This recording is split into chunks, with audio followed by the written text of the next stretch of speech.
बिस्मिल्लाहिर्रहमानिर्रहीम, अस्सलाम वालेकुम नाज़रीन। आप देख रहे हैं प्रोग्राम सिटी एट 10 और मैं हूं आपकी मेज़बान अना यूसुफ। इस दुआ और इस उम्मीद के साथ कि अल्लाह ताला हम सब के लिए आसानियां पैदा करे और हमें आसानियां बांटने की तौफीक अता फरमाए। आज के शो का आगाज़ कर लेते हैं। जुमे का मुबारक दिन है, आप सभी लोगों को जुमा मुबारक। और आई होप कि आप लोगों ने, चूँकि कल रात इबादत की रात थी, सभी लोगों ने इबादत भी की होगी और अल्लाह ताला के हुजूर दुआ भी की होगी कि ये जो मौजूदा हालात हैं, जिस तरह से हम परेशान हैं कोरोना की वबा की वजह से, केसेस हर रोज़ बढ़ रहे हैं, तो बहुत ज़्यादा ज़रूरत इस अमर की है कि अल्लाह ताला से हम दुआ करें, क्योंकि दुआ के अलावा अब और कोई रास्ता हमें नज़र नहीं आ रहा है।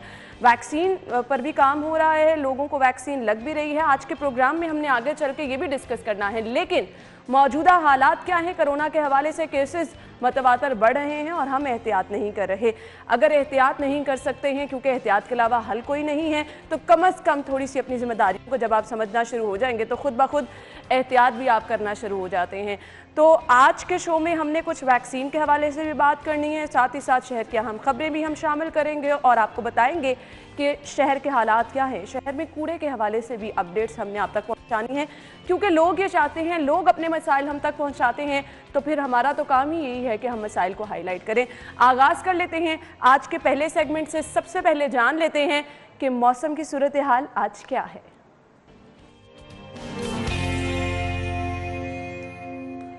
जी, तो हमारे साथ कोमल मौजूद है इस वक्त बाहर, उनसे जान लेते हैं शहर का मौसम कैसा है। जी कोमल, बताइएगा इस वक्त मौसम कैसा है। सुबह तो अच्छी खासी ठंडी हवाएं चल रही थी, रात को भी मौसम बहुत खुशगवार था, तो क्या प्रेडिक्शन की गई है आज पूरा दिन मौसम कैसा रहेगा? जी बिल्कुल अन्ना, शहर लाहौर का मौसम जो है वो बदल गया है। गुज़श्ता रात हल्की हल्की बूंदाबांदी के बाद मौसम में खासी तब्दीली देखने में आई है और इस वक्त हल्की हल्की हवाओं का राज भी बरकरार है, जो मौसम को मज़ीद खूबसूरत बना रही है। इस वक्त बाहर का दर्जा हरारत जो है वो 22 डिग्री सेंटीग्रेड रिकॉर्ड किया गया है, जबकि हवा में नमी का तनासुब 55% और हवा की रफ्तार 17 किलोमीटर फी घंटे के हिसाब से रिकॉर्ड की गई है। और महकमा मौसमियात की जानिब से आइंदा 24 घंटों के दौरान कम से कम दर्जा हरारत 14 डिग्री और ज़्यादा से ज़्यादा दर्जा हरारत 26 डिग्री रहने का इम्कान जाहिर किया गया है। और दिन भर में सूरज और बादलों की आंखजोली यूं ही जारी रहेगी। और हफ्तावार के हवाले से महकमा मौसमियात ने ये कहा है कि मौसम जो है वो यूं ही खुशगवार रहेगा और हल्की हल्की बूंदाबांदी के बाद जो एयर क्वालिटी इंडेक्स है उसमें भी काफ़ी कमी देखने में आई है। ठीक है, थैंक यू सो मच कोमल, आप हमारे साथ मौजूद थी और मौसम की सूरत हाल आपने बताई। शहर की सूरत हाल पर नजर डाल लेते हैं। आज की टॉप स्टोरीज की तरफ बढ़ते हैं। पहली खबर हमारे पास है, लाहौर में तरक्याती बजट का सिर्फ 17% खर्च हो सका, बेशतर मंसूबे नामुकम्मल, कई फाइलों में बंद हो गए।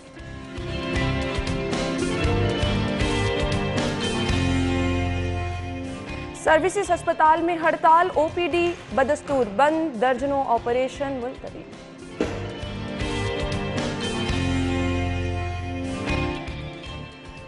शहर में कचरे के ढेर, कूड़ादानों से ताफुन उठने लगा, बीमारियां फैलने का खदशा। और पीटीए ने टिकटॉक ऐप ब्लॉक करने का हुक्म जारी कर दिया।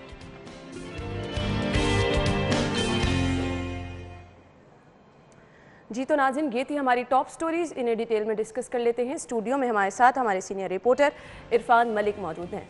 अस्सलाम वालेकुम इरफान। वालेकुम सलाम। क्या हाल चाल है आपके? ठीक ठाक। इरफान, आज तो आप पूरी जुमे की तैयारी के साथ आए हैं। बिल्कुल ऐसे ही है, और जुमा आपको पता है बरकत दिन है, स्पेशली तैयारी वाकई शब मिराज के बाद जो है वो आज जुमा है, तो इसकी फजीलत और बढ़ जाती है। बिल्कुल आपने सही कहा जी। आज की पहली खबर की तरफ बढ़ते हैं और आज की पहली खबर है जी शहर के तरक्याती मंसूबों के हवाले से।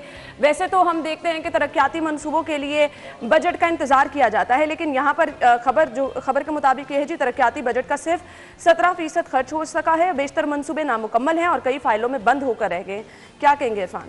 अना, देखें, इसमें एक बेसिक चीज़ है कि जो अर्बन प्रोजेक्ट हैं हमारे, अर्बन डेवलपमेंट प्रोजेक्ट, उस पर 1 खरब 14 अरब रुपये मालियत के जो प्रोजेक्ट थे, ये जो है वो इस वक्त तो उसकी नज़र हो चुके हैं, बिल्कुल फ़ाइलों की उसमें ढेर के नीचे चले गए हैं। और उसकी वजह शायद ये है कि लाहौर को इस बात की सज़ा दी जा रही है कि वो शायद जहाँ पे समझा जा रहा है कि साबका गवर्नमेंट जो थी उसका ये लाहौर अपना उसको किला समझती थी, और इसी वजह से इसके साथ ये सुतेली मौत जैसा सलूक किया जा रहा है। मंसूबों की मैं पढ़ रही हूँ, इंतहाई अफसोस के साथ कहना पड़ा है कि वो बड़े मसाइल हैं। साफ पानी का मसला, बिल्कुल मैं उसी तरफ जा रहा था कि अर्बन डेवलपमेंट प्रोजेक्ट जो होते हैं, इसके अंदर आप अगर देखें तो इसमें प्रोजेक्ट सारे वो होते हैं जो आपकी सड़कें जो हैं वो उसकी जो उसको मेंटेनेंस के लिए, सड़कें बनाने के लिए, सीवरेज के निज़ाम के लिए, पानी के लिए, साफ पानी के लिए, ये सारे प्रोजेक्ट जो है अर्बन डेवलपमेंट के अंदर आते हैं। इसी के ऊपर आपने 1 अरब जो और 14 अरब रुपये, 1 अरब 14 अरब रुपये के प्रोजेक्ट जो हैं वो आपने इसको लाइन में लगाया हुआ है कि क्यों जब इसकी बारी आएगी फिर देखा जाएगा। अब होता क्या है, जो इदारे हैं, जिन इदारों ने काम करना है वो अपनी तरफ से PC1 तैयार करके अपनी तरफ से पूरी फाइल कंप्लीट करके हुकूमत को भिजवा देते हैं। हुकूमत वक्ती तौर पे उसके बारे में ऐलान कर देती है कि हाँ हम इन प्रोजेक्ट को तस्लीम करते हैं और इनकी ज़रूरत है, इनको बनाया जाएगा। लेकिन उसके बाद होता क्या है कि हुकूमत जो है या फाइनेंस डिपार्टमेंट जो है वो इस बात का रोना शुरू कर देता है कि उनके पास पैसे नहीं हैं और इसी वजह से वो पैसे के जो फंड जो है वो जारी नहीं किए जाते। एक तरफ हुकूमत अच्छी बन जाती है कि हमने इन प्रोजेक्ट जो है इन मंसूबों को जो इसकी मंजूरी दे दी, उसकी भी बड़ी बड़ी खबरें लग जाती हैं, बड़ी बड़ी उसके आप देखें कि प्रेस कॉन्फ्रेंस में भी बताया जाता है कि हमने ये प्रोजेक्ट जो है शुरू करने जा रहे हैं, ये हम इसके ऊपर तरक्याती काम करेंगे। लेकिन हो क्या रहा है, लाहौर की अगर आप हालत देखें तो इसमें लाहौर की हालत के ऊपर जो है वो इस वक्त लोगों का ये कहना है कि इसको कराची जैसा गंदा किया जा रहा है। कराची जैसे इसके रोड बनाए जा रहे हैं। अगर उससे मुआवजा करना लोगों ने शुरू कर दिया, जिस शहर को आप दुनिया के तरक्की याफ्ता मालिक थे उनके जो बेहतर शहरों के अंदर जिसका शुमार होता था, अब उसका शुमार आप पाकिस्तान के ऐसे शहर से कर रहे हैं जिसकी जो खूबसूरती के साथ साथ उसमें अच्छा ये बेसिक ज़रूरियात हैं जिसमें हम साफ पानी तो सबसे बड़ी, क्योंकि अगर साफ पानी पे गवर्नर साहब बड़े मुतहरिक थे इस चीज को लेकर, बिल्कुल, और गवर्नर साहब को हमने बहुत मुतहरिक देखा है साफ पानी के हवाले से। अब वो भी एज सच उस तरह से मुतहरिक नजर नहीं आ रहे। फिर सीवरेज की निकासी एक बड़ा मसला शहर का, बारहा हमें लोग फुटेजेस भेजते हैं कि आप अपने शो में चलाएं, हमारे इलाके का ये बहुत बड़ा मसला बन चुका है, ताफुन फैलता है, बीमारियां फैलती हैं। फिर स्पोर्ट्स कॉम्प्लेक्स, चिड़ियाघर, शाहराह कायदे-आज़म, पार्किंग मसाइल सबसे बड़ा शहर का मसला, सबसे बड़ा मसला। और इसी पे हम जैसे हम बात कर रहे हैं कि हुकूमत की तरफ से इन प्रोजेक्ट के ऊपर मंजूरी दे दी जाती है। कभी कहा जाता है कि हम यहाँ पे नया पार्किंग प्लाजा बनाएंगे, उसकी हमने मंजूरी दे दी। इसके साथ साथ कहा जाता है कि ये जो पार्किंग कंपनीज हैं इनको हम स्ट्रीमलाइन कर रहे हैं, जैसे लाहौर पार्किंग कंपनी है, इसको स्ट्रीमलाइन करके इसके एरियाज जो हैं वो बढ़ाए जा रहे हैं। लेकिन होता क्या है, ये सारी चीजें कागजों में चलती हैं। वही सूरत हाल है कि आप देखें कि बजट को गुजरे 9 माह हो चुके हैं। 2020-21 का जो बजट था उसको 9 माह हो गए। उसमें आपने जो 4 खरब का जो उसमें था हमारा बजट, उसको आपने रिड्यूस करते हुए सिर्फ उसमें आपने कुछ पैसे दिए, पैसे जारी की जो उसमें मंजूर किए, और मंजूरी के बाद भी जो खर्च करने की बारी आई जहाँ पे पैसे आपने रिलीज करने हैं ताकि इदारे वर्किंग अपनी शुरू करें, दूसरी तरफ उन प्रोजेक्ट को काम नहीं किया जाता, उन पे पैसे खर्च नहीं किए जाते। जब पैसे नहीं देंगे तो फिर आप कहते हैं कि ब्यूरोक्रेसी हमें काम नहीं करने दे रही। ये रोना जो है, ये रोते रोते अब तो 3 साल हो गए हैं। खुदारा इन चीज़ों को छोड़ें और अच्छा, ये जो हम अक्सर टर्म यूज करते हैं ना इरफान, फाइलों की नजर हो जाना, आई डोंट थिंक सो कि ये प्लान करके या किसी को पता नहीं होता तो मंसूबे फाइलों की नजर हो गए। ये हमेशा खुद चीजें की जाती हैं, नियतन ये चीजें की जाती हैं। बिल्कुल नियतन ये चीजें होती हैं। जैसे मैंने बताया कि अगर जो इदारे हैं, जैसे हमारे पास स्पोर्ट्स कॉम्प्लेक्स की बात की जाती है, वज़ीर आज़म हमारे खुद जो हैं वो स्पोर्ट्समैन है और स्पोर्ट्स की अहमियत को बड़ी बखूबी जानते हैं। अक्सर उनकी तकारीर में आप सुने तो एग्री करती, छोड़ दे। नहीं, उनकी बातें हम अगर देखें तो उसमें तो यही कहते हैं कि स्पोर्ट्स नौजवानों के लिए बहुत जरूरी है, पुरफिजा मकाम नौजवानों के लिए बड़े जरूरी हैं। लेकिन बात यही है कि ये सिर्फ जो बयानात की हद तक रहते हैं। स्पोर्ट्स कॉम्प्लेक्स की मंजूरी दे दी गई, उसके ऊपर पैसे रखे गए, लेकिन क्या हुआ, 1 रुपया उसके ऊपर जो खर्च नहीं हुआ। हमारे जो अगर लाहौर के जो आप बाकी जो स्पोर्ट्स कॉम्प्लेक्स की हालत जाके देखें जो बने हुए हैं, पुराने दौरे हुकूमत में बने या इस दौरे हुकूमत में इसको चलाया जा रहा है, उसकी हालत भी जाके आप देखें तो वहाँ पे आपको उनकी हालत ज़ार देखकर उस पर ताज्जुब होता है कि ये हमारे स्पोर्ट्स की सहूलियात यहाँ पे रह गई हैं। दूसरा, अगर हम अपने ग्राउंड्स की बात करें, जो हमारे शहर के अंदर ग्राउंड्स थे, उनमें जाके आप देखें तो वहाँ पे आपको सूरत हाल बड़ी बुरी नज़र आती है। वहाँ पे जो ग्राउंड्स हैं वहाँ पे कूड़े के अंबार लगे हुए हैं, उसकी सफाई करने वाला कोई नहीं है। इंतजामात अगर आप अपने पार्क से जाके देखें, पार्क्स में किसी वक्त भी आप विजिट करके देख लें, एक पूरी फौज होती है जिसका काम इसका सफाई करना है, इसकी देखभाल करना है। पार्क्स की हालत जाके देखें, आपको वहाँ पे गंद नजर आता है। एक तरफ हम जश्न बहारा मना रहे हैं, दूसरी तरफ हम अपने पार्क्स जो हैं कम से कम इनको सफाई नहीं कर पा रहे। पार्क्स की निशानदेही करें। मैंने अगली खबर की तरफ भी चलना है। कूड़े के ढेरों से लोग परेशान हो गए, तो खैर इसकी तरफ हम आगे चल के डिटेल में डिस्कस करेंगे कि किस तरह से शहर के साथ जो है वो सुतेली माँ का सलूक किया जा रहा है। एक तरफ तरक्याती बजट हैं जिनका इस्तेमाल ही नहीं किया गया, बड़े बड़े मंसूबे हैं जो कि बुनियादी ज़रूरत कह रहे हैं।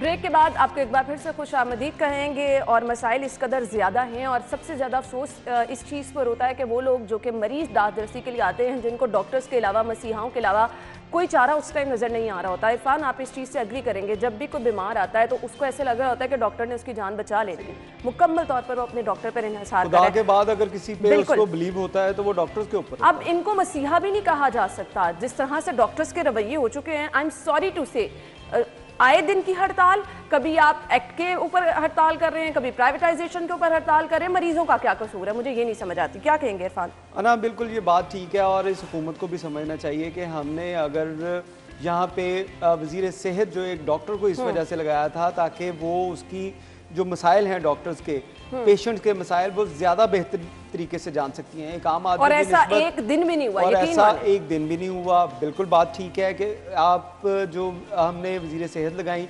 उनकी तरफ से ना तो डॉक्टर्स के को एतमाद में लिया जा सका और ना अब तक जो है वो मरीज़ों को एतमाद में लिया जा सका।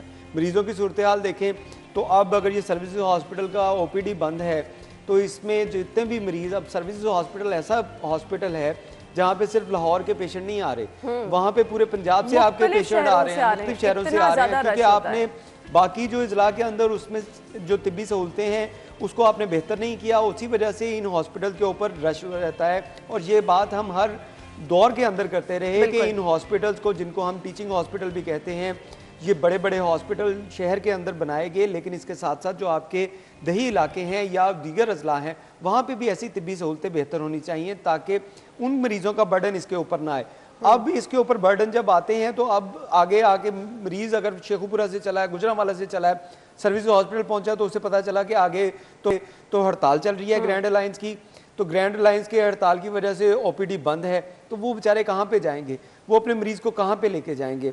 इस सूरत हाल को देखने के लिए ये MTI एक्ट जो है इसका नफाज के लिए कोशिशें की जा रही थी और कहीं हॉस्पिटल के ऊपर, लेकिन MTI एक्ट पे तो जाहिद साहब ने वाज़ेह तौर पे बताया कि अब मरीजों को सस्ता इलाज नहीं मिलेगा, मजीद महंगा हो जाएगा इलाज, नहीं मिलेगा। वो बात बिल्कुल ठीक है, लेकिन हम बात ये कर रहे हैं कि अगर आपने MTI एक्ट लेके आना है तो आप उसके स्टेक होल्डर्स जो हैं उनको तो कम अज कम एतमाद में लें, उनके साथ तो मुशावरत करें कि भाई हम ये कानून ला रहे हैं, हम ये एक्ट ला रहे हैं, अगर इसके ऊपर इस तरह इंप्लीमेंट होगा। अब ये हॉस्पिटल के अंदर डॉक्टर्स का एहतजाज किस बात पे होता है? डॉक्टर्स अपने एहतजाज, ये मरीजों के साथ साथ तो ये इनको अपने भी रोने भी पड़े हुए हैं कि MTI एक्ट अगर नफाज होगा इसका तो इसके बाद ये होगा कि अगर किसी की एवेल्यूएशन होगी तो इन डॉक्टर को निकाल दिया जाएगा। ये डॉक्टर अपनी इस निजकारी की वजह से कि हम प्राइवेट शोबे में आ जाएंगे, सरकारी हमारी जो मौजें लगी हुई थी कि हम वहाँ पे 2 घंटे आए, 3 घंटे आए, काम किया ना किया कोई पूछने वाला नहीं होगा। अगर MTI एक्ट का नफाज होगा तो इसमें जो है हमसे पूछगछ होगी, 6 माह बाद एवेल्यूएशन होगी और उसमें हमें निकाल दिया जाएगा। ऐसे ही है सूरत हाल यहाँ पे ये खराब हुई है कि अब डॉक्टर जो हैं एक तरफ उनको अपनी नौकरियों के लाले पड़े हुए हैं, उनके मसाइल हल नहीं हो रहे, दूसरी जानिब जो बेसिक जो नीड है जिन लोगों की, हॉस्पिटल जो तबका पिस रहा है वो आम आदमी है। ये सरकारी हॉस्पिटल्स में कोई लैंडलॉर्ड नहीं जाता, कोई ब्यूरोक्रेट नहीं जाता। कितने ब्यूरोक्रेट हैं जो आपको सरकारी हॉस्पिटल के अंदर जाके इलाज करवाते हैं। मैं यहाँ पे एक चीज मेंशन कर दूं, अगर कोई ब्यूरोक्रेट जाता भी है ना, रुलने के लिए सिर्फ आवाम रह गई है, उन लोगों के फौरी तौर पर उनकी दादरसी हो जाती है। बस सामने में ज्वाइन किया है, उनसे जान लेते हैं अभी ताजा तरीन सूरत हाल क्या है। बस आम बताइएगा, सर्विसेज हॉस्पिटल में हड़ताल है, डॉक्टर्स क्या कहते हैं, इनके मुतालिबात क्या हैं और अभी क्या ये एहतजाज चल रहा है? अभी ऑपरेशन जिस तरह के खबर के मुताबिक बताया जा रहा है मुलतवी है, अभी भी यही सिचुएशन है? जी बिल्कुल, ग्रैंड हेल्थ अलायंस की जानिब से जो एहतजाज किया जा रहा था सर्विसेज अस्पताल में वो अब तक जारी है। उनकी जानिब से वही जो MTI एक्ट का जो है वो निफाज किया जा रहा है, उसके खिलाफ एहतजाज किया जा रहा है। जो मेन वजूहात हैं उसकी वो यही है कि इनका जो इन लोगों की रेगुलर जॉब का स्टेटस है वो ख़त्म कर दिया जाएगा। इसके साथ साथ अस्पतालों के अंदर जो इनकी जानिब से कहा जा रहा है कि फ्री इलाज मुआवजा की जो सहूलियात हैं वो भी बंद हो जाएंगी, क्योंकि अस्पतालों को जो है वो ऑटोनमस कर दिया जाएगा, वो खुद मुख्तार हो जाएंगे और अपनी जितनी जो एक्सपेंसेस हैं वो भी उनको खुद जो है वो जनरेट करने होंगे। तो इसी के पेश नज़र अस्पतालों के अंदर जो तशखीसी सहूलियात हैं और जो एमरजेंसी को छोड़ के दीगर इंडोर और आउटडोर के अंदर जितनी जो सहूलियात होंगे उनके नॉमिनल चार्जेस जो है वो लिए जाएंगे, जिसके पेश नज़र जो है वो यंग कंसल्टेंट एसोसिएशन और जो ये ग्रैंड हेल्थ अलायंस है इसकी जानिब से एहतजाज किया जा रहा है। सर्विसेज अस्पताल में जो है वो बंद करके ये हड़ताल जो है वो जारी है और पिछले कई दिन से जो है वो सर्विसेज अस्पताल में इनकी जानिब से एहतजाज किया जा रहा है, मुतालबा जो है वो सामने रखा जा रहा है कि MTI एक्ट के ऊपर जो है वो जिस तरह अभी आप लोग गुफ्तगू कर रहे थे कि तमाम स्टेक होल्डर्स को जो है वो ऑन बोर्ड लेना बहुत जरूरी है। पाकिस्तान मेडिकल एसोसिएशन बसाम मुझे ये बताइएगा, अब तो MTI एक्ट का नफाज कर दिया गया, मरहलावार ये सिलसिला शुरू हो गया है, अगर इसी तरह से डॉक्टर्स एहतजाज पे रहेंगे, ऑपरेशन मुलतवी होते रहेंगे, क्या कोई इनसे बातचीत करने की भी कोशिश नहीं कर रहा, कोई मुज़ाकरात की कोशिश भी नहीं कर रहा? कितनी देर ऐसे मरीज मुतासिर रहेंगे, परेशान रहेंगे? ये MTA एक्ट के निफाज से पहले जो है वो तमाम स्टेक होल्डर्स को जो है वो ऑन बोर्ड लेना ज़रूरी था। जिस तरह पाकिस्तान मेडिकल एसोसिएशन है, यंग कंसल्टेंट एसोसिएशन, YTA और ग्रैंड हेल्थ अलायंस, इन तमाम जो स्टेक होल्डर्स थे इनको जो है वो ऑन बोर्ड लेना चाहिए था और इनके जो तहफ़्फ़ुज़ात थे उनको सुनकर जो है वो उनको दूर करना चाहिए था। मगर इनके जो जितने तहफ़्फ़ुज़ात थे वो महकमे को जो है वो जमा तो करवाए गए, लेकिन MTA एक्ट को जो है वो उसी तरह नाफिज कर दिया गया। यानी इनके जो डिमांड्स थे उसके अंदर ये था कि जो गवर्नमेंट जो सर्वेंट्स हैं इनसे वो स्टेटस ना लिया जाए, इसके साथ साथ अस्पतालों के अंदर जो है वो फ्री इलाज मुआवजा की सहूलियात को जो है वो बंद ना किया जाए। मगर ये तमाम मुतालबात मुझे बसाम ये बता दें कि मुशावरत नहीं की गई, एतमाद में नहीं लिया गया, एक्ट का नफाज कर दिया गया, डॉक्टर्स अब अपना एहतजाज कर रहे हैं, मरीज बेचारे रुल रहे हैं, खुदा ना खास्ता अगर कोई जान से चला जाता है तो इसका रिस्पॉन्सिबल कौन है? जी बिल्कुल, इसकी रिस्पॉन्सिबिलिटी जो है वो महकमे के ऊपर और हॉस्पिटल एडमिनिस्ट्रेशन के ऊपर ही आएगी, क्योंकि हॉस्पिटल एडमिनिस्ट्रेशन की जो है वो ये रिस्पॉन्सिबिलिटी है कि अस्पतालों के अंदर जो एहतजाज हो रहे हैं, जो स्ट्राइक्स हो रही हैं, उन पर काबू पाए और महकमे को जो है वो कोई ऐसी मुस्बत हिकमत अमली बनानी होगी कि जो कि अनफॉर्चुनेटली महकमा नहीं बना रहा। Thank you so much Bassam Sultan हमारे साथ मौजूद है। इरफान, बहुत ये संजीदा सूरत हाल है, इसकी रियासत रिस्पॉन्सिबल है, डॉक्टर साहिबा इसके रिस्पॉन्सिबल हैं, जिन्होंने एक्ट का नफाज तो कर दिया, डॉक्टर्स जो एहतजाज कर रहे हैं उनको कोई पूछने वाला नहीं है। बिल्कुल, इसमें ये तमाम लोग जो हैं ये जिम्मेदार हैं। इसमें आप देखें कि इसमें हम ये नहीं कह सकते कि डॉक्टर जो है वो राइट पे हैं, कम से कम वो तो अपना काम करें, आप तो किसी दूसरे तरीके से एहतजाज कर लें। और ये एहतजाज इनका कोई ये तो इन्होंने वतीरा बना लिया है अपना, कि जिस जगह पे भी कोई भी बात होती है ये रोड बंद करके जो रहते हैं, हॉस्पिटलों को ताला लगाते हैं। कभी जंग के माहौल के अंदर भी जब जंग किसी मुल्क के अंदर लगी हो तो वहां पे भी हॉस्पिटल कम से कम नहीं बंद किए जाते। बिल्कुल सही कहा आपने। और ये जो डॉक्टर्स बहाना लगा रहे हैं ना कि मरीजों का सस्ते इलाज के लिए एहतजाज कर रहे हैं, ये अपनी नौकरी ये समझ लें कि आप उनका इलाज नहीं कर रहे हैं। बिल्कुल, आप सड़क पे बैठ के एहतजाज करके हॉस्पिटल बंद करके कौन सी उनकी फेवर के लिए आप जो बात कर रहे हैं, ये फेवर हो रही है कि आप हॉस्पिटल में जो लोग आ रहे हैं उनको देख नहीं रहे हो और आप सड़क पे एहतजाज कर रहे हैं कि हम जी गरीब आवाम को जो है वो जो इलाज महंगा होगा उसके लिए हम एहतजाज, ये उसके लिए नहीं है। ये सारे लोग जो अपने जाती मुफादात जो है वो लेकर बैठे हुए हैं और उसी वजह से पिस कौन रहा है, आवाम पिस रही है। और हुकूमत जिसने इन चीजों को टैकल करना है, हुकूमत जिसने इन मामलात को निपटाना है, वो हाथ पे हाथ धरे बैठी है कि हमने तो बस कर दिया है जी MTA एक्ट, अब इसका नफाज होगा जो मर्जी अफसोस होता है इस चीज़ पर। कम से कम जो महकमा सेहत के ओहदेदारान हैं, डॉक्टर साहिबा को इन चीज़ों का नोटिस लेना चाहिए। अगर कोई जान चली जाती है, किसी का कुछ नहीं जाना, जिसका कोई प्यारा जाएगा उसके लिए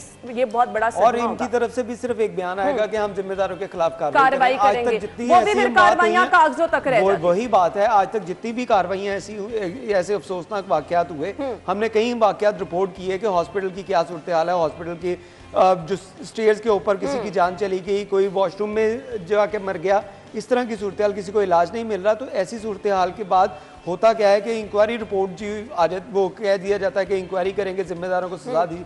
आज तक एक बंदे को जिम्मेदार बिल्कुल आपने सही कहा। तो ये चीजें जो हैं हमेशा नजरअंदाज कर दी जाती हैं, कोई इस पे पूछने वाला नहीं होता। खैर, एक तरफ तो ये है कि बीमारों का इलाज करने वाला कोई नहीं, दूसरी तरफ ये है जी बीमारियां बांटी जा रही हैं। वो किस तरह से कि शहर में हर जगह कचरे के ढेर लगे हैं और ताफुन फैल रहा है। इलाकों में मुख्तलिफ इलाकों की सूरत हाल हम रोजाना की बुनियाद पर आपको दिखा रहे हैं, क्योंकि लोग हमें अपने अपने इलाके की वीडियोस भेज रहे हैं और चाह रहे हैं कि हम उनके इलाके का मसला भी हाईलाइट करें और वहां से कचरे का खात्मा मुमकिन हो सके। तो ये कोशिश हमने इसी तरह से जारी रखनी है। ब्रेक के बाद आकर हम बात करेंगे, हमारे साथ ही रहिएगा।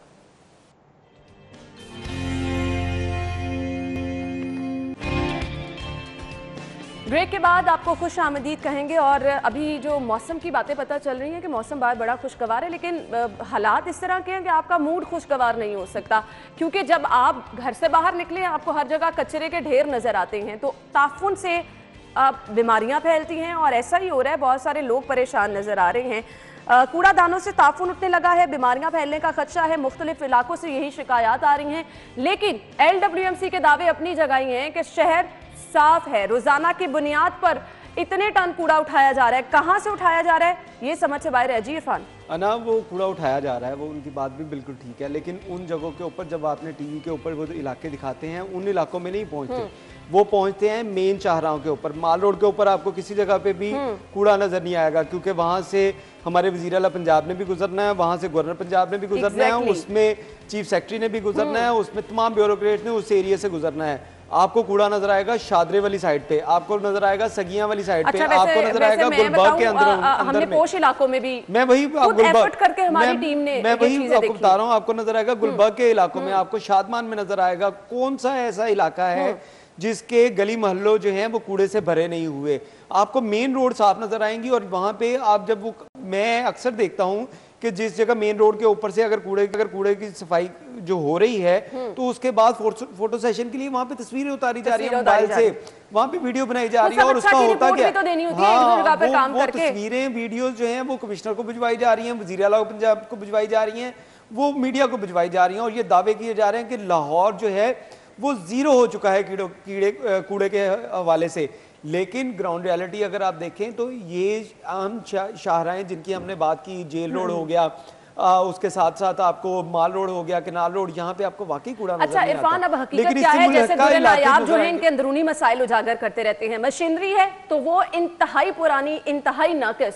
फिर अभी सैलरीज का मसला हल हुआ है, जितने भी LWMC के वर्कर्स हैं उनका, वो भी मुकम्मल तौर पर हल नहीं हो सका। आपके पास कैपेसिटी बड़े शहर के हिसाब से तो नहीं है। देखें, यही वजह है कि आप जब तक अपने दिमाग से ये चीजें नहीं निकालेंगे कि साबिक गवर्नमेंट पता नहीं कहां से पैसे खा गई, कहां पे ये कुछ कर गई, तब तक ये मामला ठीक नहीं होंगे। अब देखिए, साबिक गवर्नमेंट ने अगर कोई 2 कंपनियों के साथ अपने ठेके रखे हुए थे कि कूड़े की सफाई होगी, शहर की सड़कें धोई जाएंगी, शहर की सड़कों से कूड़ा उठाया जाएगा, तो उससे क्या था कि लोगों को फायदा पहुंच रहा था। आपने आके वो तमाम प्रोजेक्ट जो बंद कर दिए, उसके बाद होना तो यही है ना कि वो जो 5 साल उस गवर्नमेंट के अंदर और जो 3 साल इनके गुजर गए, 8 साल अगर ये कूड़े वाली गाड़ियां गुजार गई या मशीनरी गुजार गई, तो इसके बाद डेफिनेटली ये चीजें खराब होनी है। आपने इनको बेहतर करने की बजाय नई कंपनियां, अगर आप उनके साथ ठेके नहीं करते, जो उन कंपनियों के साथ अगर आप अपने ठेके जो है जारी रखते, तो आप फिर उनको कह सकते थे कि भाई अपनी मशीनरी ठीक करें, ये सारी सूरत, क्योंकि उनकी जिम्मेदारी होनी है। जब आप अपने ऊपर ले लेंगे, हम ये मशीनरी भी अपने पास ले लें,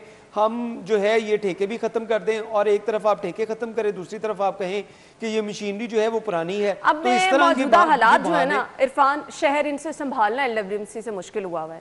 आप अंदरूनी मसाइल भी नहीं हल कर पा रहे हैं, आप 2-3 जगहों पर सिर्फ सफाई ऑपरेशन करके, कैपेसिटी उनकी इतनी नहीं ना है, वर्कर्स इतने नहीं ना है, तो किस तरह से ये होगा?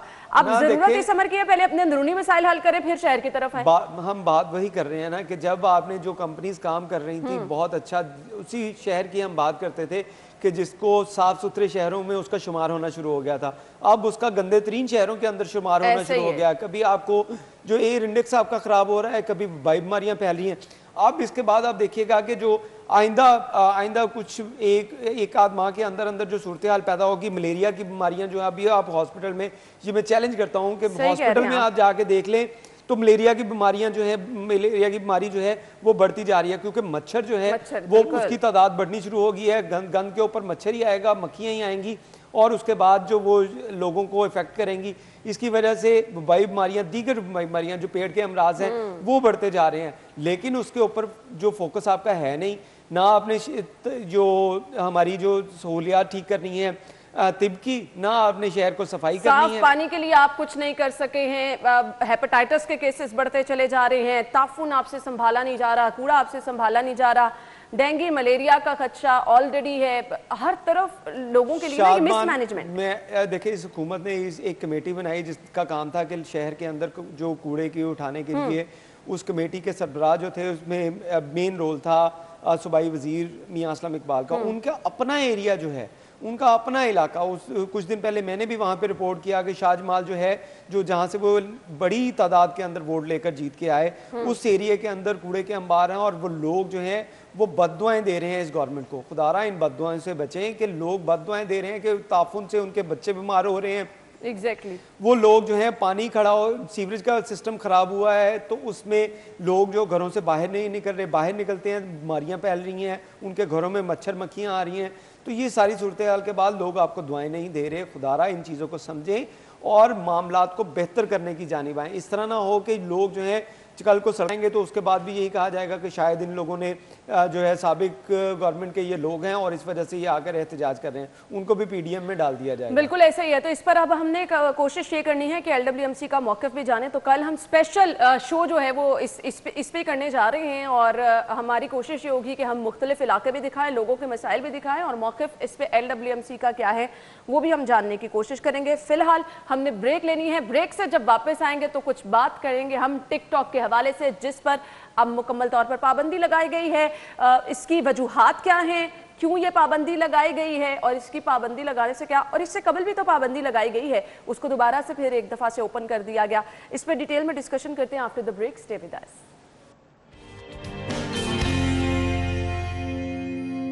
जी तो नाज़रीन, खबर ये है कि पीटीए ने टिकटॉक ऐप ब्लॉक करने का हुक्म जारी कर दिया है। टिकटॉक ऐप पेशावर हाईकोर्ट के अहकामात पर ब्लॉक कर दी गई है।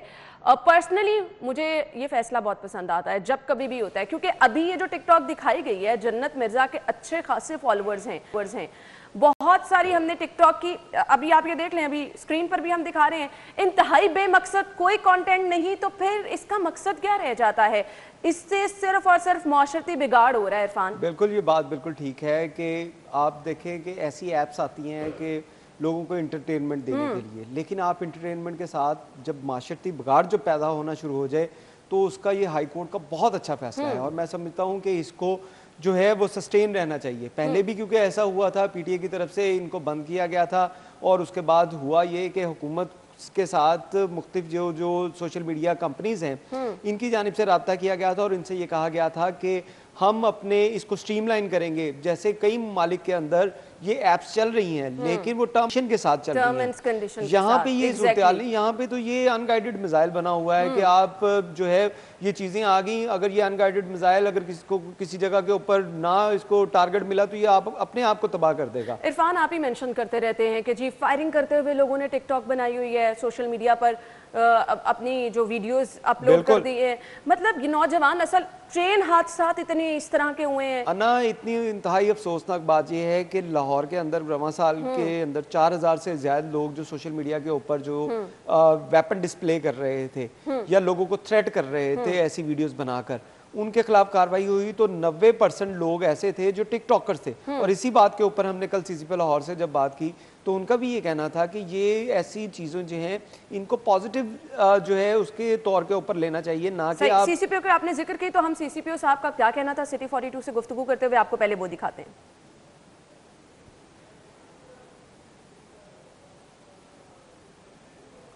जी तो सीसीपीओ साहब का गुफ्तगू करते हुए क्या कहना था वो भी आपको दिखा देते हैं। जी आयशा, दिखाइएगा। एक सोशल रिस्पॉन्सिबिलिटी का इशू है कि लोगों को बेसिकली अपनी रिस्पॉन्सिबिलिटी को महसूस करना चाहिए। टिकटॉक को और सोशल मीडिया को मिसयूज़ करना और अब्यूज़ करना ये एक डेफिनेटली एक क्राइम भी है और एक अखलाकी तौर पे भी बहुत गिरी हुई बात है। ये टिकटॉक पे आपने देखा होगा कि बहुत सारे लोग ये वीडियोस बना के टिकटॉक पे उसको अपलोड कर देते हैं, तो उसका कोई अच्छा इम्पैक्ट नहीं पड़ता, ख़ास तौर पे वेपन्स के साथ या वेपन्स के साथ फायरिंग करते हुए। ये एक बड़ा ही घिनौना एक्ट है जिसको कि जी तो सीसीपीओ साहब की गुफ्तगू आपने सुनी। इरफान, अब इसके लिए मेरे ख्याल से जिस तरह आपने बात की ना कि प्रॉपर टर्म्स एंड कंडीशन, क्योंकि बहुत सारे लोग कहते हैं कि जी एंटरटेनमेंट के जराए होने चाहिए, फिर टर्म्स एंड कंडीशन जिनका आपने जिक्र किया वो मेरे ख्याल से लागू करना ये बहुत ज़रूरी है। आप देखें हमारे हमसाये मुल्क के अंदर आप अगर वहाँ पे चले जाएं तो वो इन चीज़ों को इंतहाई सीरियस ले रहे हैं और इसी वजह से आपके तमाम जो सोशल मीडिया ऐप्स हैं उनके बड़े बड़े ऑफिसेज उन दफातर के उन मालिक के अंदर मौजूद हैं। बिल्कुल। हमारे यहाँ पे सूरत हाल ये है कि अगर हम अपने साइबर क्राइम विंग की बात करें, FIA की बात करें, तो FIA की तरफ से सोशल मीडिया के ऊपर कोई ऐसी एक्टिविटी कोई करता है उसको ब्लॉक करवाना है, उसके खिलाफ कार्रवाई करवानी है, तो FIA जो वफाकी एक इदारा है वो लेटर लिखता है उनको और उनके साथ हमारा कोई MOU साइन नहीं है, कोई हमारा एग्रीमेंट नहीं है कि वो हमें रिस्पॉन्स करें या हमारी बात के ऊपर कोई अमल दरामद करें। उनकी मर्जी होगी वो जवाब देंगे, उनकी मर्जी होगी वो आपको जवाब तक नहीं देंगे। तो इरफान, हमारे पास वक्त कम है, लेकिन मैं ज़रूर ये कहूँगी कि जो चीज़ें एंटरटेनमेंट के लिए हैं, मुस्बत हैं, उनको मुस्बत एक्टिविटीज़ ही रहना चाहिए। जब इस तरह की चीज़ें उन्हें लग जाएं कि जिनका कोई फ़ायदा नहीं बल्कि माशरे में बिगाड़ हो, फिर उनकी बंदिश ही ज़्यादा बेहतर हो जाती है। थैंक यू सो मच, बहुत बहुत शुक्रिया इरफान आपका। नाज़रीन, ब्रेक के बाद आपको ज्वाइन करते हैं, हेडलाइंस के बाद आएंगे।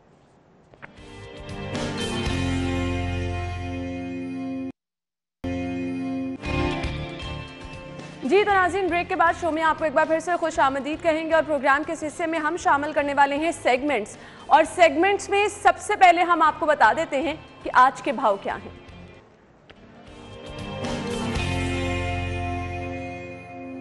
जी तो जुनेद की तरफ बढ़ते हैं और उनसे जानते हैं कि आज सब्जियां किस कीमत पर मिल रही हैं। जी जुनेद, कहिएगा। जी, सब्जियों के रेट की अगर बात की जाए तो मामूली इजाफा देखने में आ रहा है मुख्तलिफ सब्जियों के रेट में, जिस पर शहरियों ने तशवीश का इज़हार किया और उनका कहना है कि जो हुकूमत है वो सब्ज़ी फ़रोशों को उन मुकर्रर करदा रेटों के ऊपर सब्ज़ियां फ़रोख्त करने में नाकाम हो चुकी है। जो रेट लिस्ट जो है वो गवर्नमेंट की जानिब से जारी की जाती है, और अगर आज देखा जाए तो मुख्तलिफ सब्जियों के रेट में 2 रुपये से 5 रुपये तक जो है वो इजाफा देखने में आ रहा है। और अगर बात की जाए आलू, प्याज और टमाटर की, तो ये तकरीबन 40 रुपये किलो के हिसाब से फ़रोख्त किया जा रहा है। और इसी तरह अगर लहसुन की बात की जाए तो 180 रुपये किलो, जबकि अदरक 280। इसी तरह अगर खीरा की बात की जाए तो 40 रुपये किलो के हिसाब से फ़रोख्त किया जा रहा है। और करेले जो हैं वो 210 रुपये, पालक 30 रुपये किलो, जबकि मेथी जो है वो 50 रुपये किलो के हिसाब से फ़रोख्त की जा रही है। और इसी तरह बैंगन जो है वो 50 रुपये किलो, जबकि बंद गोभी और फूल गोभी जो है वो तकरीबन 30 रुपये किलो के हिसाब से जो है फ़रोख्त की जा रही है। और शिमला मिर्च जो है वो 80 रुपये किलो, सब्ज़ मिर्च 120, जबकि लीमू भी जो है वो 120 रुपये किलो के हिसाब से फ़रोख्त की जा रही है। भिंडी जो है वो 200 रुपये किलो के हिसाब से फ़रोख्त की जा रही है। और शलजम 30 रुपये, मटर 60 रुपये और टिंडे जो हैं वो 50 रुपये किलो के हिसाब से फ़रोख्त किए जा रहे हैं। और जबकि मूंगरे जो है वो 70 रुपये किलो जो है वो रेट मुकर्रर किया गया है। मूली 30 रुपये, साग 30 रुपये किलो, जबकि गाजर भी जो है वो 30 रुपये किलो के हिसाब से फ़रोख्त की जा रही है। और चंद सब्जियों के रेट में जो जहाँ पर इजाफा देखने में आ रहा है, उस पर शहरियों का कहना है कि सब्ज़ी फ़रोशों को जो है वो मॉनिटर किया जाए और रेट लिस्ट के मुताबिक जो है उन्हें सब्ज़ियाँ फ़रोख्त करने पर जो है वो मजबूर किया जाए। और दूसरी जानब सब्ज़ी फ़रोशों का कहना है कि उनको सब्ज़ी मंडी से जो सब्ज़ियाँ हैं वो महंगे दामों मिलती हैं, और उसके बाद उनको सब्ज़ी मंडी से यहाँ तक लाने में भी जो है वो उनका गाड़ी पर पेट्रोल खर्च होता है। तो वो अगर ओवरऑल देखा जाए तो उन्हें पीछे से जब सब्ज़ियाँ महंगी मिलेंगी तो वो यहाँ पर भी मार्जिन से ही, उसी मार्जिन से जो कि वो वहाँ पर पे करके आते हैं। ठीक है जी Junaid, thank you so much, आप हमारे साथ मौजूद थे। सब्जियों की कीमतें आपने बताई और मेरे पास हैं जी मीट रेट्स। अगर आप जा रहे हैं ज़ैनत शॉप पे तो यहाँ पर आपको बीफ पर केजी मिलेगा 450 रुपये किलो में। बीफ मेंस आप खरीद सकते हैं 565 565 रुपये किलो में। मटन पर केजी आपको मिलेगा 1150 रुपये किलो में। मटन मेंस आप खरीद सकते हैं 1390 रुपये किलो। इसके बाद चिकन के रेट क्या हैं जी? जिंदा मुर्गी सरकारी रेट के मुताबिक, जिसको सरकारी निर्खनामा भी कहा जाता है, 221 रुपये किलो मिलेगी। इसका बना हुआ गोश्त आपको मिलेगा 320 रुपये किलो में। जी तो मीट रेट्स के बाद आगे बढ़ते हैं और मैं आपको बताती हूँ एग रेट्स क्या हैं। सबसे पहले एग रेट्स जान लेते हैं जो कि रिटेल प्राइस हमारे पास आती है। सबसे पहले तो रिटेल प्राइस के मुताबिक आप अंडों की खरीदारी कर सकते हैं 166 रुपये दर्जन में अंडों की खरीदारी आप कर सकते हैं। नेक्स्ट आगे बढ़ते हैं और अगर होलसेल पे आप जा रहे हैं तो होलसेल पर 2 रुपये की कमी के साथ 164 रुपये दर्जन में आप अंडों की खरीदारी कर सकेंगे। इसके बाद देख लेते हैं जी गोरमे के रेट क्या हैं। गोरमे पे अगर आप जा रहे हैं तो 1 रुपये यहाँ पर इजाफा है और 165 रुपये दर्जन में आप अंडों की खरीदारी कर सकते हैं। जी तो ये हैं हमारे पास तमाम रेट्स जो कि आपसे हमने शेयर कर दिए हैं। आगे बढ़ते हैं और आगे बढ़ के हमने डिस्कस करना है कल जो अफसोसनाक वाक़या पेश आया था। वो वाक़या क्या था, किस तरह से घरेलू मुलाजिमा पर तशद्दुद किया गया और जिस शख्स की जानिब से तशद्दुद का निशाना बनाया गया सरकारी मुलाजिम था। पुलिस ने कार्रवाई की और मुलाजमा को घर में बंद रखा गया था। पुलिस की जानिब से सीढ़ी लगाकर घर से मुलाजमा को जो है वो निकाला गया। अब कल ये तमाम तर वाक़या पेश आया जिसको हमने देखा कि मुख्तलिफ लोगों की जानिब से तनकीद का निशाना भी बनाया गया, क्योंकि बहुत सारे ऐसे वाक़यात ऑलरेडी होते रहते हैं, लेकिन इस पर आज तक हमने नहीं देखा कि कोई प्रॉपर तरीके से कार्रवाई की जाती हो। अभी हम बढ़ते हैं फाहद भट्टी की तरफ और उनसे जानते हैं तमाम तर डिटेल्स इस वाक़े की, अब तक पुलिस ने क्या कार्रवाई की है। जी फाहद बताइएगा, कल ये तमाम तर वाक़या जो पेश आया इसकी डिटेल्स बताइए, अब तक पुलिस ने क्या कार्रवाई की है और वो शख्स जिसके घर ये बच्ची मुलाजमत करी थी क्या उसको पकड़ लिया गया है?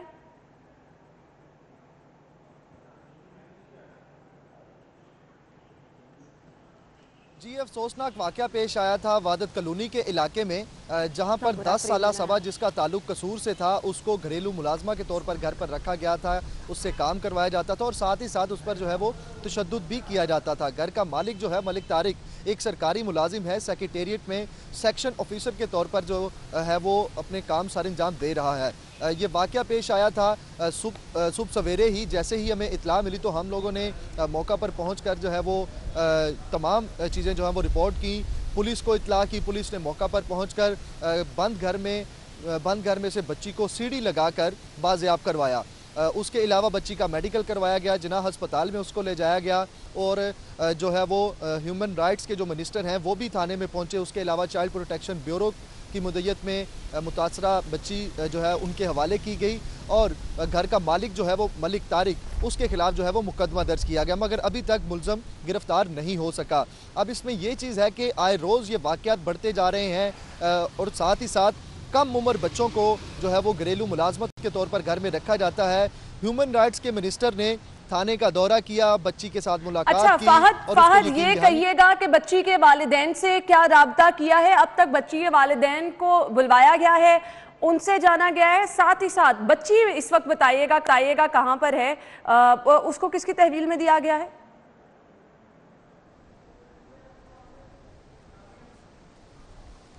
बच्ची को चाइल्ड प्रोटेक्शन ब्यूरो की तहवील में कल ही दे दिया गया था पुलिस की जानिब से और बच्ची के जो वालिदैन हैं उनके साथ जब पुलिस का राब्ता हुआ तो बच्ची के वालिदैन ने यह कहा कि उनकी बच्ची जो है वो झूठ बोल रही है। बच्ची के वालिदैन तो इसी तरह कहेंगे क्योंकि बच्ची के जो वालिदैन हैं वो मालिक मकान के एहसान तले दबे हुए थे, क्योंकि मालिक मकान जो है मलिक तारिक, बच्ची ने यह बताया कि मालिक मकान तारिक ने उसके वालिद का कुछ काम करवाया था जो 35,000 रुपये के अवज़ था और 35,000 में जो है वो इस बच्ची को घरेलू मुलाजमत के तौर पर यहाँ पर लाहौर में लाया गया था।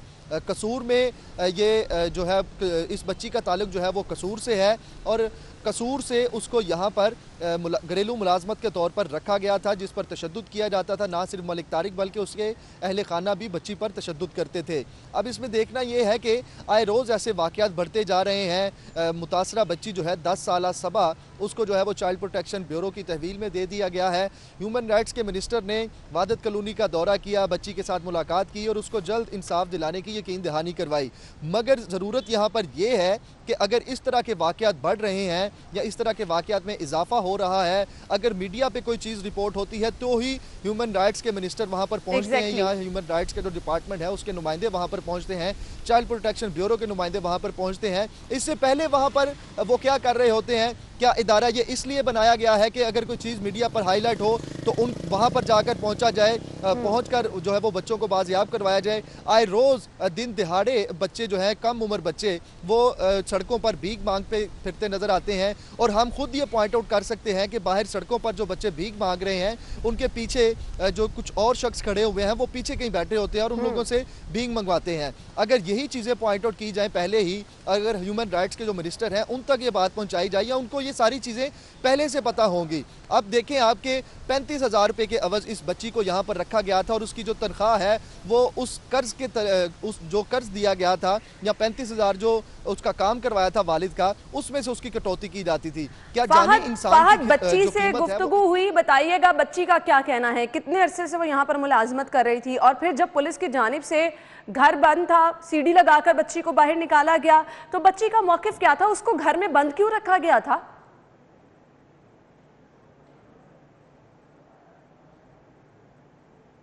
देखिए जी, जो 10 साला सबा है उसके साथ जब हमारी बात हुई, बच्ची को निकाला गया, सीढ़ी लगा के घर से बाहर जब निकाला गया तो बच्ची ने यह बताया कि वो तकरीबन 1.5 साल से यहाँ पर काम कर रही है और 1.5 साल के अरसे के दौरान 12 बार इस पर तशद्दुद किया गया। इसके वालिदैन उससे मिलने के लिए घर पर आए।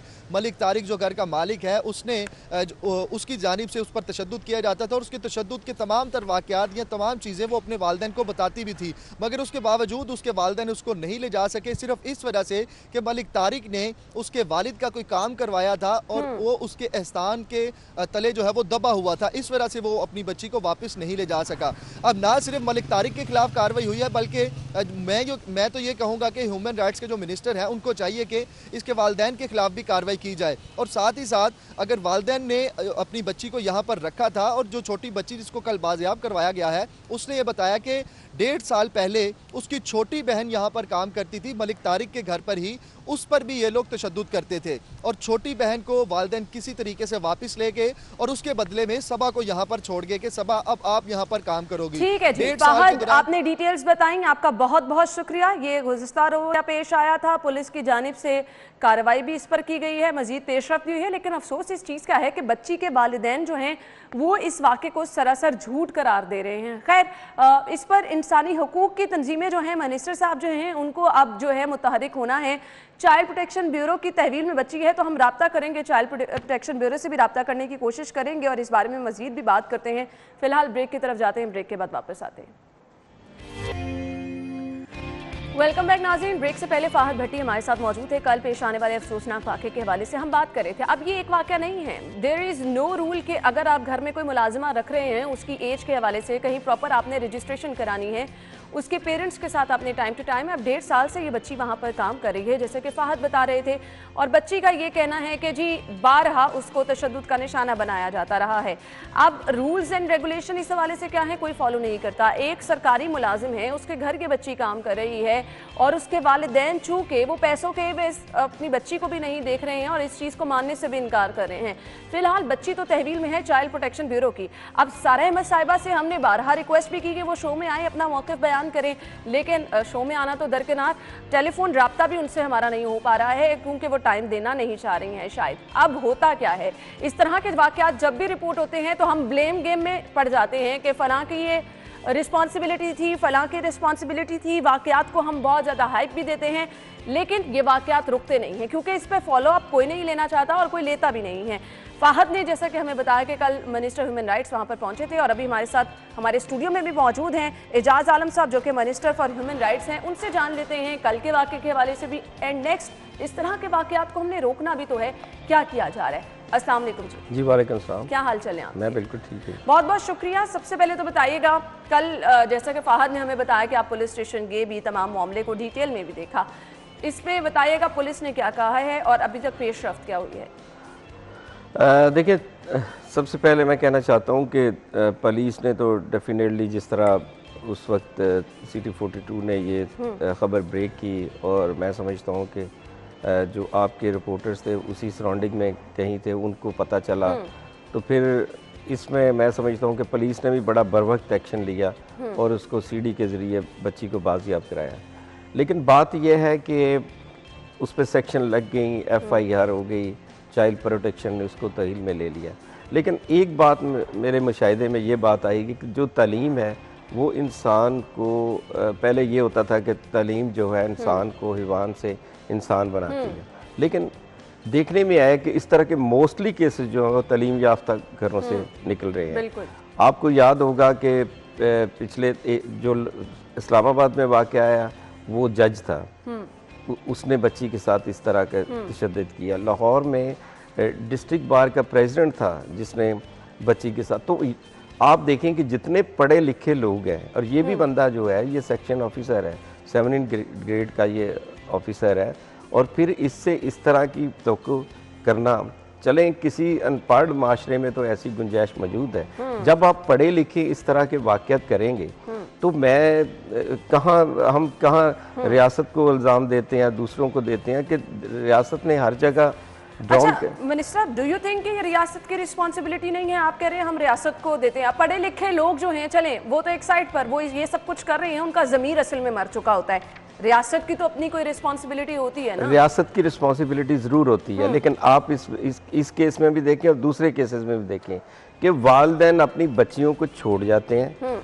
और रियासत की जिम्मेदारी ये है। वो तो एक लंबी डिस्कशन है ना कि जरूरत के तहत अपने बच्चों को किसी के घर में काम के लिए छोड़ देना। ह्यूमन राइट्स का जो इदारा बनाया गया, महकमा बनाया गया, इसका मकसद क्या था? मुझे सिर्फ ये मुझे एक बात बता दें कि देखिए, पंजाब गवर्नमेंट ने, हुकूमत ने आते ही जो एक चाइल्ड जो डोमेस्टिक वर्कर्स बिल जो है वो पास किया है। एक कानून बन चुका है जिसके तहत कोई भी जो है 18 साल से कम किसी फर्द को अपने घर में मुलाजिम नहीं रख सकता। एग्जैक्टली ऐसा है, हमें भी ये मालूम है, लेकिन इस कानून पर अमल दरामद किसने करा? यही बात है कि देखें, बात सुने, दुनिया में भी सारी जगहों पे रियासत ही जिम्मेदार नहीं होती, हमें माशरा भी जिम्मेदार होता है, हमें यहाँ के लोगों को भी जिम्मेदारी का एहसास करना चाहिए। हैसियत शहरी ये तो सबके रिस्पॉन्सिबिलिटी है, लेकिन बहुत सारी रिस्पॉन्सिबिलिटीज हैं। अब यहाँ पे तो जराइम की शरह भी इतनी ज्यादा बढ़ चुकी है। अब ये जो इदारे बनाए जाते हैं, जिस तरह से माशाल्लाह आप काम कर रहे हैं, अब ये आपको नहीं लगता कि चेक एंड बैलेंस रखना हर मुआशरे में ऐसी बुराइयां होती हैं? ये ज़रूर है, हमारी बदकिस्मती है कि मैं थोड़ा सा इसमें ये कहना चाहता हूँ कि यकीन करेंगे पहले भी क्राइम की शरह इतनी ही थी, लेकिन असल मसला ये है कि जो आप लोग काम कर रहे हैं इसी तरह जंगी बुनियादों पर काम करने की जरूरत। देखें, हमें बहुत सारे केसेस का पता ही मीडिया के जरिए चलता है, और जो मीडिया इस वक्त काम कर रहा है और जो अवेयरनेस, ये तो आपने अच्छी चीज कही और हम अपनी रिस्पॉन्सिबिलिटी समझते हैं ये काम तो करना, इस तरह की चीजें, लेकिन मुझे सिर्फ ये बता देना, हम ये चीजें हाईलाइट भी करते रहते हैं, इस तरह के वाकयात रुकते नहीं हैं। बहुत सारे जिनसी हिरासगी के वाकयात हमने देखे, बहुत सारे कम उम्र बच्चियों के साथ ज्यादती के वाकयात हमने देखे। ये कोई पहला वाकया रिपोर्ट नहीं हुआ घरेलू मुलाजमा के साथ तशद्दुद का, बहुत सारे वाकयात हम स्पेशली अपने शो करते हैं इस तरह के वाकयात पर। सिर्फ ज़रूरत इस चीज़ की है कि वाकयात रिपोर्ट करने का मकसद क्या है, इनको रोका जाए, प्रॉपर जो कानून है उसको हरकत में लाया जाए, उसको अमल में लाया जाए, इस तरह के लोगों को करार वाकई सजा दी जाए, कम से कम मिसाल तो बनाया जाए। करार वाकये की बात सुन लें। देखें, ज़ैनब का केस हुआ था, ठीक है, ज़ैनब के केस में लोगों की जिस तरह लोग हम चाहते थे, हम सारा मीडिया तमाम दुनिया कहती थी कि इसको करार वाकया सजा, उसको करार वाकया सजा मिली, तो लेकिन उसके बाद ये वाकयात रुके? यही सवाल है कि क्या सजाएं भी मौजूद हैं? अभी भी देखें, इस पे जो सेक्शन लगनी है वो FIR हो गई है, ये सारा कुछ child protection. I am sorry to say, section मौजूद हैं, कवानीन मौजूद हैं, लेकिन अगर 15 वाकयात हो रहे हैं, किसी एक को सजा मिल जाना मेरे ख्याल से काफी नहीं है। देखिए, मेरी बात सुने, जो अब हम हर वाकये में तो ज़ैनब वाले वाकये को कोट नहीं कर सकते ना। मैं आपको एक बात बता दूं, देखिए, ये वाकया हुआ, आप लोगों ने स्ट्रगल की, आपके चैनल से दूसरे जो मोहल्ले के लोगों ने इस तरह स्ट्रगल की, तो ये वाकया रिपोर्ट हो गया। अब इसके साथ के घर में क्या हो रहा है इसका रियासत को तो नहीं पता, ठीक है। अब इसके पिछले घर में क्या हो रहा है इसका किसी को नहीं पता। कि देखिए, रियासत लोगों के साथ काम करती है। हमें जिस तरह अभी जो ही पता चलता है और उस पर सेक्शन लग गई है, उसको महकमाना कार्रवाई करेंगे, उसके खिलाफ जो एक्शन बना वो होगा। लेकिन मैं सिर्फ ये कहना चाहता हूँ कि देखें, यही काफ़ी नहीं है, इसके अलावा भी सज़ाएँ हमारी माशरे में, मैं समझता हूँ कि जो बेहिसी एक आ गई है कि वालिदैन की भी अपने बच्चों के साथ हमदर्दी ख़त्म हो गई। ये बच्ची भी कह रही है कि मेरे वालिदैन कभी मिलने ही नहीं है। तो जो बच्चों के साथ एम्पैथी ख़त्म हो जाना, ये भी बेहिसी है, और इसके लिए बिलाशुबा अब ऑब्वियसली कोई ना कोई मजबूरी होगी ना, अदरवाइज तो ऐसा कोई भी वालिदैन देखिए, मैं एक बात कहता हूँ, दुनिया में कोई भी मजबूरी हो, और आपको पता है कि कैसे कैसे केसेस आजकल आ रहे हैं कि बच्चों को वालिदैन नहरों में फेंक रहे हैं, इस तरह की, तो ये मैं समझता हूँ। अच्छा, एजाज साहब, कल सारा अहमद साहिबा से हमारी बात हुई, जो कि चेयरपर्सन है चाइल्ड प्रोटेक्शन ब्यूरो की। उन्होंने कहा कि ह्यूमन राइट्स का इदारा जो है वो हमारी मदद नहीं करता, हमारे साथ ताउन नहीं करता। डू यू थिंक ये ब्लेम गेम जो है, एक दूसरे पर बातें डालना, इस तरह से वाकयात तो नहीं कवर होंगे? देखिए, पंजाब में, बल्कि पाकिस्तान में, मैं आपको एक बात बता दूँ कि ह्यूमन राइट्स डिपार्टमेंट जो है ये कोई बुनियादी एक्ट के तहत नहीं बना। हम कानून साजी करते हैं, हमारे पास इम्प्लीमेंटेशन का अख्तियार नहीं है। हम जिसने ह्यूमन राइट्स की वायलेशन की है, हम उन अदारों को लिखते हैं। अब उस अदारे की अपनी मर्जी है कि उस पर कार्रवाई वो कितनी करता है। अभी हम लेकर आ रहे हैं ह्यूमन राइट्स एक्ट, जो ब्रिटिश तर्ज का है, जिसकी तहत हम अगर इस तरह की वायलेशन देखें तो हम खुद जो है उसके खिलाफ कार्रवाई करने। जब हमने अदारों का पाबंद होना है तो फिर ज़ाहिरी बात है कि हम खुद तो नहीं करते। अब जहाँ तक चाइल्ड प्रोटेक्शन ब्यूरो की बात आप कह रहे हैं, मुझे नहीं लगता कि उन्होंने ऐसी बात की है। मैंने बहुत अच्छा, ऐसी बात नहीं किया तो मैं आयशा से कहूंगी कि जरूर अगर पॉसिबल हो सकता है आयशा, सारा अहमद साहिबा का वो क्लिप जो है या वो उनका टेलीफोनिक जो बीपर हुआ था, प्लीज वो अरेंज कर दे ताकि हम सुना दें, क्योंकि हम यहाँ पे बैठ के एजाज साहब बहुत जिम्मेदारी से बात करेंगे। ऐसा नहीं है कि उनकी बातें हम कोट करना शुरू कर दें। जरूर की होगी, मैं ये नहीं कह रहा, लेकिन मैं ये कहना चाहता हूँ कि उन्होंने हमारे साथ मिलकर ये जो बेकरीज पे और इन पे लातदाद जो है कैंपेन लॉन्च की है। और मैं इसके बारे में कहना चाहता हूँ, देखिए बेकरीज पे आपके एक प्रोग्राम हमने रोड शो किया, उसमें हमने ऑपरेशंस किया, लोग बच्चों को पकड़ा, लेकिन बात यह है कि उस पर सज़ा इतनी सी है कि दूसरे दिन ज़मानत हो जाती है। अब देखें, इसमें मैं समझता हूँ कि जुडिशल रिफॉर्म की ज़रूरत है कि ऐसे लोगों को जो है सख्त से सख्त सजाएं जो है। मैं आपको गारंटी के साथ कह सकती हूँ कि अभी भी हमारे अपने ही शहर लाहौर में कम से कम कोई 20 घर ऐसे होंगे जहाँ पर कम उम्र मुलाजमाएँ हैं, वो काम कर रही हैं, और बहुत सारों में से ऐसे भी लोग होंगे जो के तशद्दुद का निशाना भी बनाते हैं। आपका अपना कोई ऐसा सिस्टम नहीं है कि मॉनिटरिंग वगैरह की जाए, इलाके की पुलिस को लूप में लिया जाए, कम से कम उनके पास रजिस्ट्रेशन के अमल को यकीनी बनाया जा सके? हमारे पास जो ह्यूमन राइट्स हमारा डायरेक्टरेट है, हम डायरेक्ट कार्रवाई नहीं कर सकते। हम इस तरह के केसेस को आगे फॉरवर्ड करते हैं। हम डायरेक्ट कार्रवाई उस पर उस तरह नहीं कर सकते कि जिस तरह पूरी दुनिया में दूसरे जो ह्यूमन राइट्स के इदारे हैं उनके पास अख्तियार है। और मैं समझता हूँ कि ये जो कानून साज मैं बता रहा हूँ, इस एक्ट के आने इसके बाद बहुत बेहतर हो जाएगा और हम खुद कार्रवाई करने के मजाज बन जाएंगे। सही। अच्छा, मुझे ये बताइएगा, अब आगे का आपका प्लान क्या है? अब इदारों में कोऑर्डिनेशन बहुत ज़्यादा ज़रूरी है। आप चाइल्ड लेबर के साथ जो है, जो लोग इस चीज़ को देख रहे हैं उनके साथ ताउन में रहें, आप फिर चाइल्ड प्रोटेक्शन ब्यूरो के साथ ताउन में रहें। आप रोड्स पे जिस तरह से हम देख रहे हैं कम उम्र बच्चे जो है गदागरी में मुलव्वस हैं, उनके अपने पेरेंट्स ये सब कुछ करा रहे हैं, ये इन चीज़ों को अब लेके हमें एक्टिव होना है, तो क्या इसके लिए मैं इसके लिए देखें, हमारे यहाँ ये अभी हमने जो हम कवानीन बनाते जाते हैं, लेकिन इसी तरह उन पे इम्प्लीमेंटेशन होना। इजाज़ साहब, मैं कवानीन की तो बात ही नहीं करी ना, कवानीन तो ऑलरेडी बहुत सारे मौजूद है, लेकिन उन पर इम्प्लीमेंट कहीं पे भी नहीं किया जा रहा, वो सिर्फ किताबों तक महदूद होकर रह जाते हैं। मैं सिर्फ ये पूछना चाह रही हूँ, आप मिनिस्टर ह्यूमन राइट्स हैं, आप कितने चीज़ों को लेकर, जो सड़कों पर जगह जगह लोग भीख मांग रहे हैं उन बच्चों को लेकर, फिर हम भट्टों पर देखते हैं कम उम्र बच्चे काम कर रहे हैं, वहाँ पर कोई आप लोग सरप्राइज विजिट करें, कार्रवाइयाँ करें? हमने पिछले दिनों ऑपरेशंस किया और जिसके तहत हमने चाइल्ड प्रोटेक्शन ब्यूरो के साथ ही किया था मिल के ऑपरेशन, तो उसमें 8000 के करीब हमने बच्चों को पकड़ा था और उसके बाद हमने चाइल्ड प्रोटेक्शन ब्यूरो में उनको दिया और बल्कि सारा मतलब हमारे साथ। लेकिन इसके बाद हुआ ये कि वो 2-3 दिन के बाद उन बच्चों के पेरेंट्स आए, उनकी बेल हो गई। तो हम तो ये कार्रवाई करते रहेंगे उस वक्त तक जब तक ये माशरे में, लेकिन हमने बहुत सारी तजावीज़ दी हैं इस हवाले से कि मैंने कैबिनेट में भी ये बात रखी है कि वहाँ जिस चौक में बच्चे भीख मांग रहे हो, वहाँ पे चौक में डेफिनेटली पुलिस मौजूद होती है, वार्डन मौजूद होती हैं, और वार्डन्स को और पुलिस को पाबंद किया जाए कि वहाँ वो किसी शख्स को इस तरह की एक्टिविटीज़ ना करने दें। तो इसके साथ साथ मैं दूसरी बात कहना चाहता हूँ, हम चाइल्ड प्रोटेक्शन पे काम बहुत करते हैं। अभी भी मुझे पता है कि जो ऑर्गेनाइजेशन चाइल्ड प्रोटेक्शन पे काम करती हैं, चाइल्ड लेबर पे काम करती हैं, उनके घर में ही चाइल्ड लेबर हो रही होती है। तो हम दूसरों को सबक देना तो बहुत अच्छी तरह जानते हैं, लेकिन अपने घर में खुद उसकी मिसाल नहीं बनाते।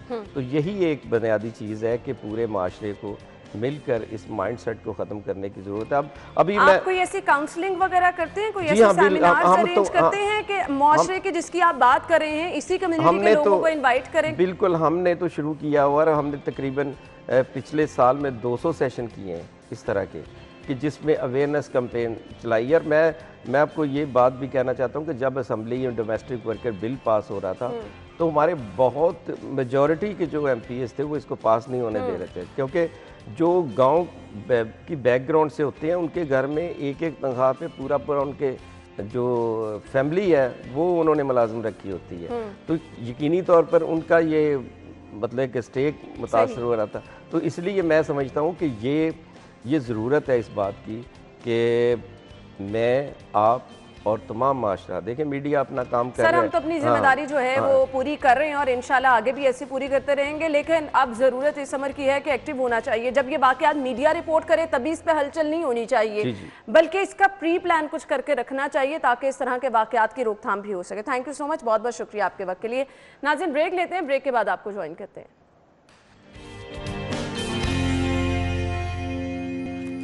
ब्रेक के बाद प्रोग्राम में आपको एक बार फिर से खुशामदीद कहेंगे। प्रोग्राम के स्टार्ट में मैंने आपको बताया था कि हमने बात करनी है कोरोना की मौजूदा सूरत हाल पर। अब लोग तो एहतियात नहीं कर रहे हैं, लेकिन एक चीज़ जिसको मैं एग्जैक्टली कहूँगी कि हमारे लिए ब्लेसिंग मौजूद है वैक्सीन की सूरत में, जिस पर अब जो है हम देख रहे हैं खासा लोगों का रद्द अमल भी हमें सामने नजर आ रहा है।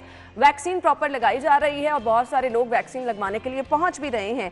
इस टाइम हमारे रिपोर्टर राउत दिलशाद हुसैन हमारे साथ मौजूद होंगे और एक्सपो सेंटर जहां पर वैक्सीन लगाई जा रही है उनसे जानते हैं अब तक कितने लोग जो हैं वो वैक्सीन लगवा चुके हैं, और फिर जो साइड इफेक्ट की बात की जा रही है जिन्होंने वैक्सीन लगवाई है उनसे भी हम जानेंगे। तो मैं ज़रूर लोगों को ये कहूँगी कि 60 साल से जो ऊपर के लोग हैं फिलहाल पहले मरहले में उनको ये वैक्सीन लगवाई जा रही है। एक्सपो सेंटर वो जगह है जहाँ पर प्रॉपर कैंप लगाया गया है, जहाँ पर लोगों को वैक्सीन जो है लगाई जा रही है। तो मैं राव साहब की तरफ जाऊँगी, ज़्यादा हम डिले नहीं करेंगे। अस्सलाम वालेकुम राव साहब, क्या हाल चाल है आपके? वालेकुम सलाम, बिल्कुल ठीक। अच्छा राव साहब, ये बताइएगा वैक्सीन लगाई जा रही है, प्रॉपर इसका तरीकेकार क्या है? जो लोग इंटरेस्टेड हैं वैक्सीन लगवाना चाहते हैं, सबसे पहले मुझे ये बताइएगा वो अपनी रजिस्ट्रेशन किस तरह से करा सकते हैं, फिर मैं जानूंगी जो लोग वहां आए हैं उनका क्या कहना है। पहले से जो हेल्पलाइन नंबर है उस पर सबसे पहले जिनकी उम्र 60 साल या इससे ज़ायद है उनको रजिस्ट्रेशन कराना होगी। उसके बाद उनको एक SMS जो है वो रिसीव होगा, और SMS अगर नहीं भी रिसीव होता तो वो एक्सपो सेंटर लाहौर का रुख कर सकते हैं। सही। सर्टन प्रोटोकॉल्स हैं उनका भी जायजा लिया जा रहा है, जबकि सुबह से हम कोविड-19 से बचाव के लिए वैक्सीन भी लगवा रहे हैं। दूसरा रोज है आज, 3 रोज में 2200 शहरी हैं वो अब तक उनको वैक्सीनेटेड किया। ठीक है। उसकी तादाद थी 1298 थी, जबकि दूसरे रोज 910 शहरियों ने कोरोना वैक्सीन लगवाई, और आज भी ये सिलसिला जारी है। शहरी हमारे साथ मौजूद हैं, इनसे हम बात भी करवाते हैं आपकी। अस्सलाम वालेकुम जी। वालेकुम अस्सलाम। क्या आपका सर? कमरुज़्ज़मान। आपने रजिस्ट्रेशन कराई, और मैसेज क्या देंगे बाकी लोगों को जो आपकी उम्र के हैं, वो किस तरह से यहाँ आ सकते हैं? क्या आपको यहाँ पर आने में कोई प्रॉब्लम तो नहीं हुई? जी नहीं, ये बड़ा अच्छा एक्सपीरियंस रहा। मैंने पहले हेल्पलाइन पर रजिस्ट्रेशन करवाई थी, उसी वक्त चंद घंटों बाद मैसेज कि आज आप यहाँ पर, परसों रजिस्ट्रेशन करवाई थी, आज का टाइम मिल गया। अभी मैं यहाँ आया हूँ, बहुत अच्छे इंतजाम है, स्टाफ इज़ वेरी कर्टियस, और ये मेरे ख्याल में हर एक को लगवानी चाहिए जिसको भी मौका मिलता है। ये इतनी अच्छी अपॉर्चुनिटी गवर्नमेंट ने प्रोवाइड की है, तो सबको इसका फ़ायदा उठाना चाहिए। ठीक हो गया जी, बिल्कुल सबको इसका फ़ायदा उठाना चाहिए। हमारे साथ खातून भी हैं, इनसे भी बात करेंगे। क्या कहेंगी आप मैम, कोई डिफ़िकल्टीज़ का सामना तो नहीं आपको करना पड़ा? तो सिंपल बात करूंगी, मैं इतना खुश हूँ और इस तरह वकार के साथ किया जा रहा है, तो कसम से। ठीक है, बिल्कुल जी। आपको ये बताएं कि लोग शुक्रिया भी अदा कर रहे हैं इंतज़ामिया का, जो इंतज़ामात यहाँ पर किए गए। और एक्सपो सेंटर का ये हाल नंबर 2 है, जिसमें 3 वार्ड्स बनाए गए हैं, जबकि इससे पहले एक इस्तकबालिया हॉल भी है, जहाँ पर सबसे पहले मैसेज रिसीव होने के बाद आप पहुँचेंगे, और उसके बाद पहले वहाँ पर रजिस्ट्रेशन होगी, उसके बाद ये दूसरा लेवल और तीसरा लेवल जहाँ पर जो आपको वैक्सीनेटेड जो है वो कर दिया जाएगा। तो यहाँ पर हेल्थ स्टाफ। अच्छा राव साहब ये कहिएगा, बहुत सारे लोग जो हैं इस वैक्सीन को लेकर अब हम के साथ भी हैं कि वैक्सीन के साइड इफेक्ट आ रहे हैं। यहाँ पर जो अमला बैठा है जो कि वैक्सीन लगवा रहा है, वो लोग जिन्होंने वैक्सीन लगवाई है, उनका कोई फीडबैक हमारे साथ शेयर कीजिएगा। वो क्या कहते हैं, क्या वैक्सीन के वाकई कोई साइड इफेक्ट है?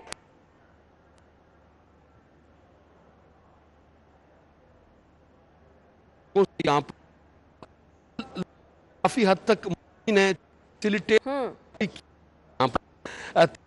और जो चाइनीज कंपनी बायो है जिसकी बीजिंग से ये खेप आई थी और आज इसको इंजेक्ट भी किया जा रहा है, ये बताया था हमें यहाँ का जो हेल्थ स्टाफ है उन्होंने। तो इसके अलावा ये है कि यहाँ पर महकमा सेहत की टीमें मौजूद हैं, यहाँ पर हेल्थ वर्कर्स, ज़िले इंतजामिया, सिविल डिफेंस और दीगर इदारे यहाँ पर खासे मुतहरिक नज़र आ रहे हैं। जो एहतराम को भी मलहूज़ खातिर रखा जा रहा है और वैक्सीनेशन लगाने के हवाले से जो प्रोटोकॉल्स हैं SOPs है उसके मुताबिक जो है वो ये तमाम अच्छा इंतजामात राव को साहब, अब यकीनी बनाया प्लान जा क्या रहा है? है। अभी तो 60 साल से ऊपर के जो लोग हैं उनको वैक्सीनेशन जो है वो की जा रही है, बहुत सारे लोग चाहते हैं कि वो भी वैक्सीन कराएं। अब मरहलावार क्या प्लान किया जाएगा कि 60 साल से कम उम्र के लोगों की बारी कब आएगी, किस तरह से वो एक्सपो सेंटर आ सकते हैं, यहाँ आके भी रजिस्ट्रेशन हो सकती है या फिर अपना ID कार्ड नंबर आपको जो है वो SMS करना है फिर यहाँ पर आना है? इसका प्रॉपर तरीकेकार बताइएगा।